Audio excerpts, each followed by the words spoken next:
So let's zoom out for a moment and talk about, and then I really do want to get sort of to the larger, the larger realities here. And let's talk for a minute about how his mental illness has infected the country. Yeah. Does it seem like there's both a mass psychosis and a rising sociopathy and cruelty that's overtaking many Americans? I mean, the day in, day out of all of this has the ability, I think, to, and has surely infected people.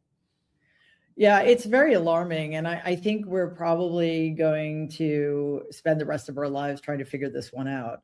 Clearly, we haven't learned all the lessons we needed to learn in the wake of World War II and the Holocaust, which is alarming. I think we need teams of psychologists, psychiatrists, sociologists, anthropologists, et cetera, to help us understand what happened and how we can prevent something like this from happening again.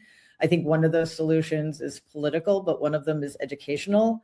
Yeah. I think for a lot of, basically, there are a lot of people in the world who have authoritarian personalities, which means that they're susceptible to charismatic leaders, which I know it doesn't seem like it, but trust me, Donald is one of them. Yeah, sure. Even though you and I may not be charmed by him or taken in by him, but a lot of people are. We've been witnessing it. It's been unavoidable. It is, and undeniable. I think part of what Donald has done is what other authoritarians in the past have done, is he's tapped into people's discontent and freed them by giving them permission to be their worst selves. And shockingly, there are a lot of people who actually like his cruelty.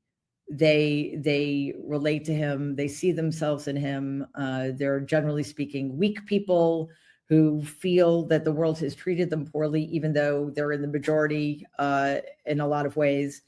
And that is something that I think we have set up in this country. This has been built. We've been building towards somebody like Donald in the White House for decades now. Right. So this is not a one-off by any stretch of the imagination. Right. And, look, I talk about George Washington sort of, worrying about the rise of despotism, and he had reasons for it in terms of growing factionalism and so forth. But he also was talking very specifically that were that demagogue, that despot to emerge, that person will feed on, quote unquote, the ruins of public liberty. He couldn't have been more prophetic, and it couldn't be a clearer warning. And well, I guess we should be grateful that, there have been demagogues in the past, but not ones that were sitting in the White House like this.